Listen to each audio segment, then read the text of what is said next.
to look at me. Remember when I called you, and you didn't go through. Now you let yourself look at me, look at me. You made me,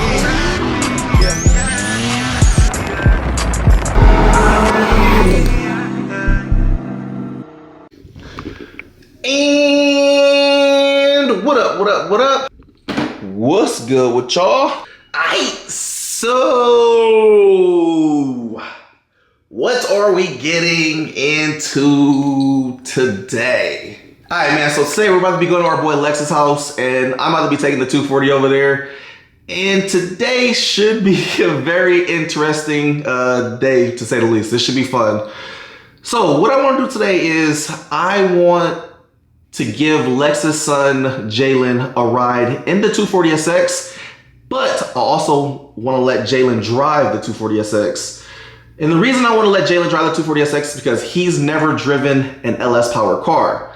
So if you know Lex's son is a great driver. His dad's a good driver, so the little nigga had no choice but to be a dope driver.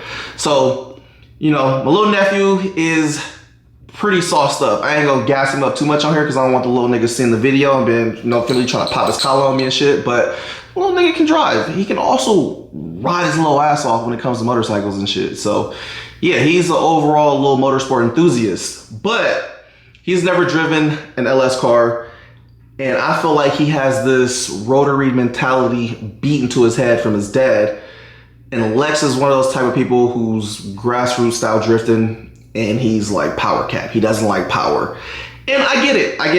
If you know me, back in the day, you would have never thought I would have as many LS cars or even got into LSs at all, because I absolutely hated LSs. I was so anti-LS back in the day.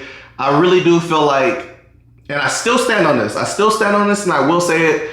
I feel like V8s in general, especially LSs, definitely fucked up what would I consider American drifting. And before y'all get mad and say anything, the reason why I say that is because back in the day, when drifting first came about, you would see Corollas. You even had random S2000s from race teams back in the day. You'd have a lot of SR20 cars. You'd have RX-7s. You'd have Skylines. You'd have just anything and everything under the rainbow when it came to cars. Remember back in the day, you had GTOs drifting, you had Vipers drifting, you had a nigga drifting a El Camino. Drifting was a very diverse sport back then, and it had a lot more style. If you had 400 horsepower back in the day for drifting, your car was considered very competitive. Well, when the LSs came out, you started having the LSs kind of, I wouldn't say dominating, but people started relying more on torque. And then I really feel like the game changer came, if you follow drifting, when Daigo Saito came from Japan and he brought his fucking 1200 horsepower 2JZ out here. He competed in FD and dominated the series. And after that, everything became like 1,000 horsepower war between everything and anything that was related to drifting as far as FD goes. So, I mean, you can kind of say Daigo Saito kind of did it, but you already had those dudes like Dai running a nitrous LS3, which was making, I think, around 700 something horsepower.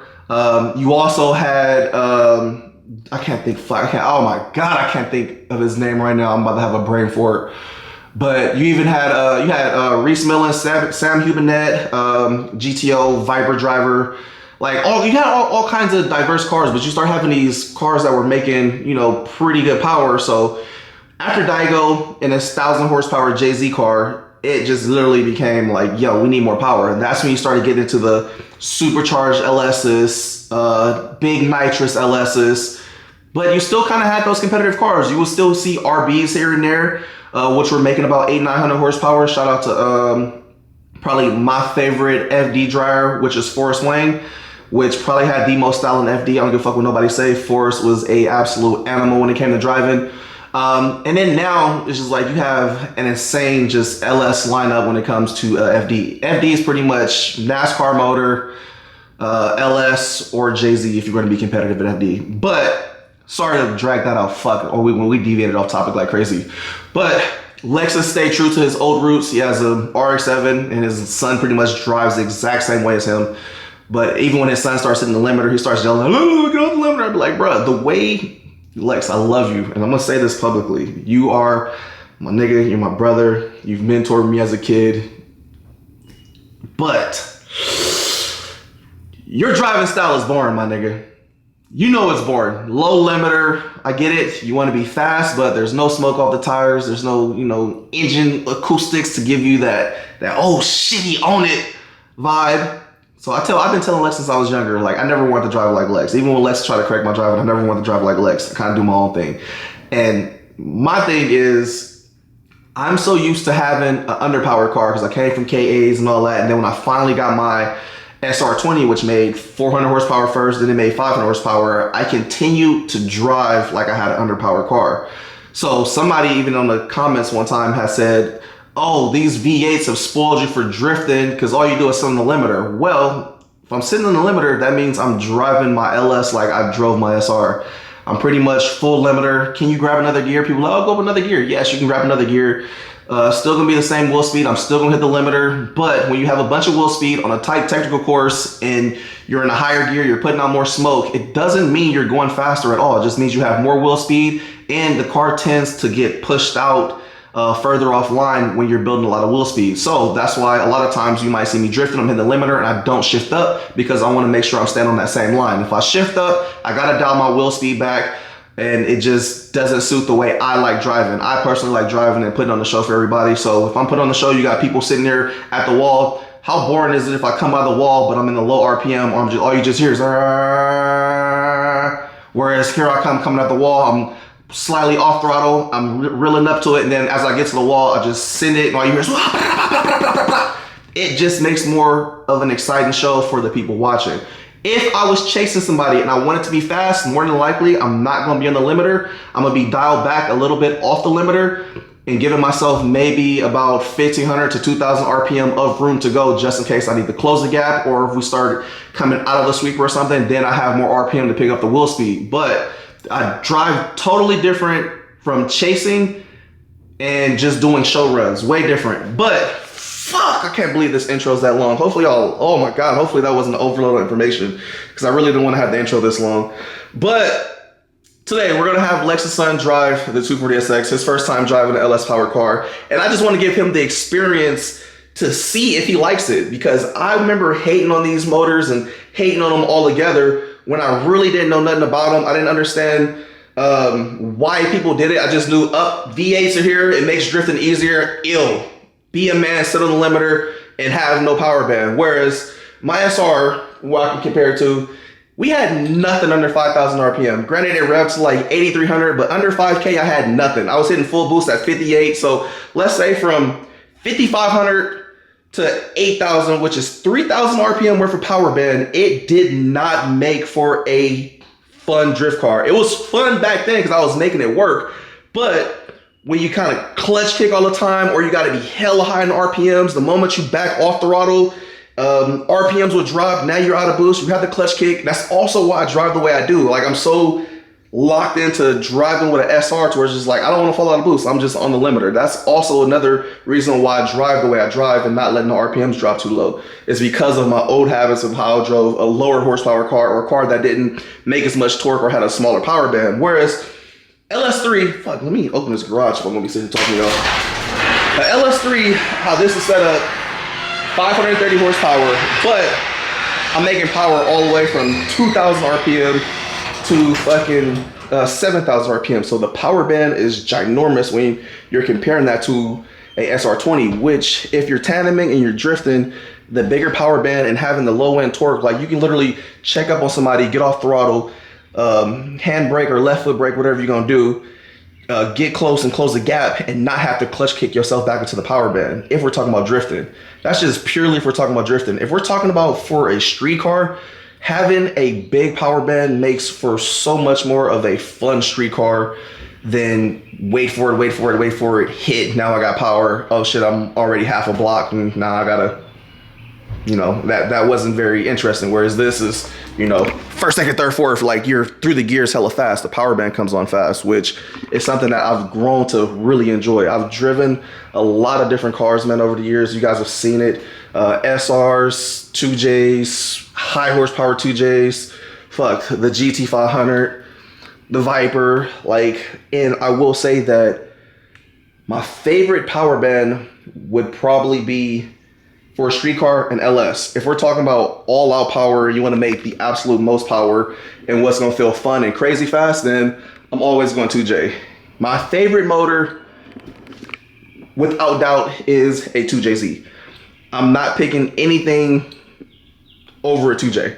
Like, I will never, ever swap anything with it. I would never swap out a 2JZ for an LS. Like, it just wouldn't happen. I would never do that. But if we're talking about, if I'm building a car specifically for drifting,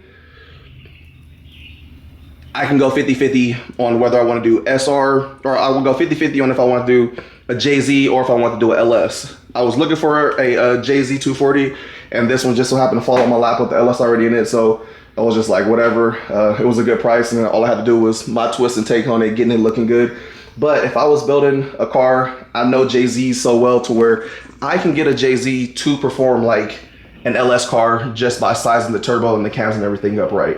If you size a JZ up properly, you can get it to act like a V8, come on hella fast, and do all that shit that a V8 does. But to do that out of an SR is almost impossible. To get a SR to perform or even act similar to a V8, just won't happen. But anywho, holy fuck, I'm so sorry. Oh my God, we're 11 minutes into the intro. Holy fuck, I'm so sorry. I just felt like I had to tell y'all that. Anywho, let me start this 240 up, get this thing warmed up, and then we're gonna be off to Lex's house so we can get on with this video. All right, so we did that long ass intro. Just be back at this point for some shit that I can't believe actually happened. Almost was like, how do I go about continuing this video?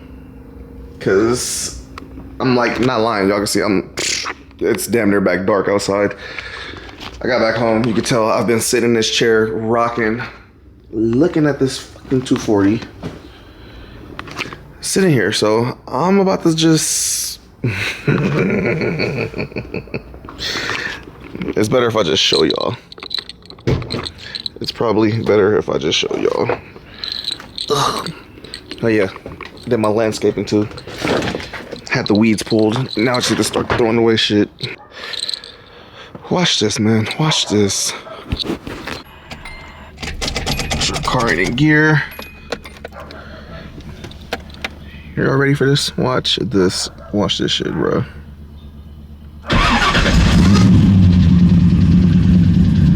Hear that, right? Just running, sitting there idling, shopping. As we get closer to this thing, do y'all hear that?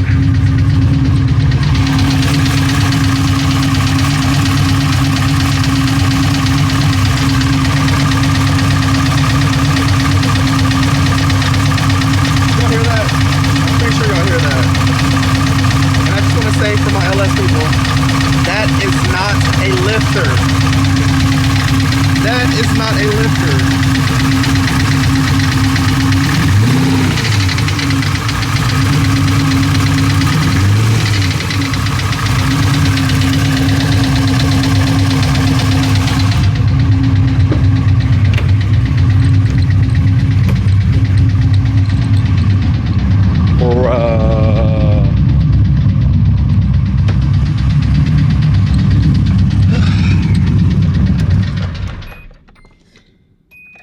So, as y'all can tell, somehow, I was literally on my way to Lex's son's house. Or, oh, no.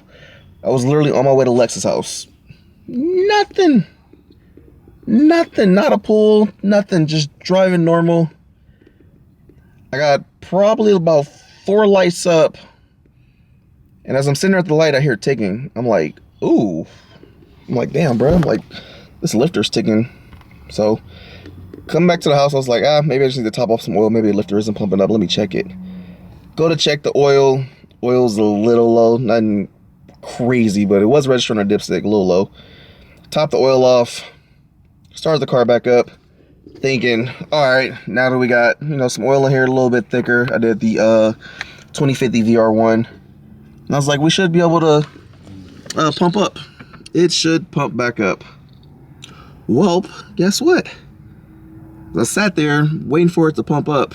It didn't pump up. Revved the car up a little higher. And I was like, you know what? Lifter tick sounds a little different. And this definitely sounds like it's picking up. And yeah, it's pretty much following RPM trends. So I was like, ain't no way, bro. So with that being said, it looked like I've officially, finally blown up my first LS3. This is the first LS3 that I've blown up. But this ain't one of my builds. Remember, I bought the car with the LS3 in here already built. Yeah, whatever. It wasn't built by my people, so it is what it is. This LS3 is officially rod knocking. Am I mad? Yeah. Not mad, just more so caught off guard. Because it was like out of nowhere. And it probably is due from maybe like a pull or something in the past with the oil a little on the lower side. That part is on me. I definitely should have been checking this thing regularly and doing my due diligence. I do feel like this is definitely a good learning experience, because I do feel like now that I've had higher end cars, we're building a bunch of shit, and I have made more money, I've definitely got lazier with my just general shit that I would normally be like, oh, let me check this real quick before I go out and do a pull. Just random shit. Like, definitely certain things have made me lazy, which I do have to course correct this shit and really get back locked in on my shit. So with that being said, I'm going to probably have this shit pulled out in the next week or two. Maybe when I go pick up my SC300 from Hexa. Since that is done, I should be picking that up in probably about maybe a week or so. I'm gonna go there this week, check on that. But yeah, I can't believe this ended up being a fucking video with me announcing that this shit blew up. This was supposed to be a fun video with Lex's son, and on the way there, this thing took a dookie. I'm not mad, I'm not disappointed. I have no thoughts on it. I just feel blank. I feel like right now we're in this dark cloud of where everything that can go wrong is going wrong. And we have to course correct this shit. Because if not, we're gonna get too far in the hole with fucking engine builds. And there will be a lot of building, and I don't want to do that. If I get to a point where I have to do a bunch of engine builds because shit is just bad at the moment, then I am going to pause the YouTube channel. I'm not going to post nothing unless I'm outside driving. I don't want to be posting building content. I've said that multiple times before. And here we are with another engine that needs to be built. That means the LS7C5 is getting built. The CTS-V is apart and getting redone. And now this needs to get redone. So, you know I'm not a happy camper. I'm kind of more so annoyed that I'm just like, bro, like as soon as something is almost done, something comes up to where it's like, bro, like I never get to have all my cars at home at once. And I really want to just be able to just have everything here, drive everything. Like a video that I want to do like so bad is have at least half of my cars all at home and doing a video where I have friends and we take all my cars out, we get them under one location. I can, have all the cars in one spot. I can race all the cars versus each other. Like, I want to do some fun shit, but you can't get to the fun shit when you got cars that are blown up and not working, not running. And at one point, we were doing really fucking good with having everything running. And now here we are, dark cloud. I don't know. Maybe I need to go to some holy water. Maybe start praying, going to church more frequently.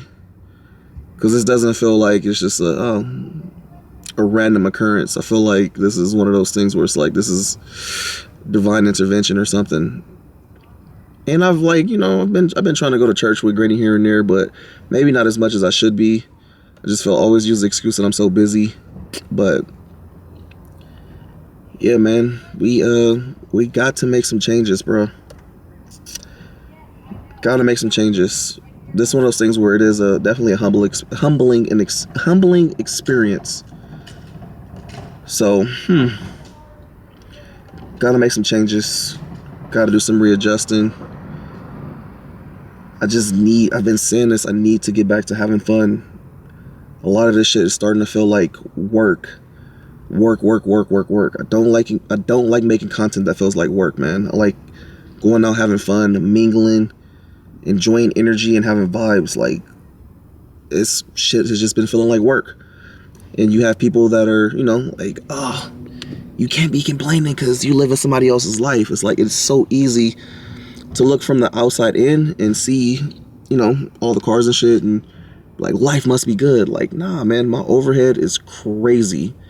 And a lot of times you be like, you do, like, people think, like, yes, the money is good, but the money comes and goes extremely fast. So I don't want to be one of those niggas that's complaining about like, oh, like, I'm like, hell, like, nah, nothing like that. But it is one of those things where outside looking in, everything does seem good. Like, anybody life can be looking good from the outside looking in. A lot of people on Instagram, life looks phenomenal from the outside looking in. Looks like they're always on vacation, look like they're always on trips, and looks like they always have money. But, I know people in real life that do that, and it's like, they all ain't really living that lifestyle. So keep that in mind. But saying all that to say, like, all the car content stuff is cool. Like, it's, for the most part, kind of sustains itself. But, the money and shit's cool, but it's just like, oh, I want to get back to the having fun aspect of it. That's what I really, really want to get back to. And I've been saying this shit for a long time. It's been a long time since I feel like I've really been on a roll where I'm having fun with the content, other than when I'm out drifting or something. But yeah, gotta get back to having fun. At this point, it's just I'm having a chat with y'all, man. Because if y'all got any ideas, what do y'all think? I know y'all want to see the racing footage and stuff like that, but YouTube hates on racing so bad, bro, to where it's like, you get flagged, you get not copyright strikes, you get strikes. It's just, politics on it is crazy right now. So, I mean, I have dibbled and dabbled, played with it a little bit here and there to test it, so we could, do some of that. But also at the same time, as a father now, like, doing so much shit on the street, I'm just like, I be thinking about getting home to my little girls. So certain things you can get away with, certain things you just, like, you can't. Police definitely be looking at the channel, bro. Like, people have, like, man, it's, when I say they be looking, bro, I promise you they be looking. I've been pulled over by CHP or pulled over by even city cops, and they've, like, mentioned me, or people that I've known have gotten pulled over, and they be like, oh, we see you on Mike videos. Whether it's a good thing, whether it's a bad thing, they're still watching. So, I don't want to be high on the radar. I kind of want to just be like, yo, I might do some shit here and there, but I'm keeping my shit on the hush hush, and I'm having fun. I'm not doing it every night. I kind of pop out, and then that's it. That way they hopefully leave me alone and see that we do be doing events for charity and all this other shit, where they're just like, you know what, he might be out here doing a little something, but he's still a good dude. I'm hoping that's how they look at it. But yeah, man, that sucks. So I want to say I want to take a break from YouTube just to get like a regroup and figure out what it is I want to do, how I want to go about this shit. Because like I said, something has to change. Something has to change. I don't know what it is. I can't pinpoint it. I just know that something needs to change to where this shit's back to being fun. And yeah, I don't want to feel like it's based on the money. Like, the money's definitely changed the way that the pages ran, because we've gotten so much shit, and we got to the point where it's like, yo, we got to keep all the shit together. We got to keep everything running. We got to keep the bills getting crazier or whatever. And I don't know. I don't really like that aspect. certain bills are just unobtainable for certain people, so they're not relatable. I don't know.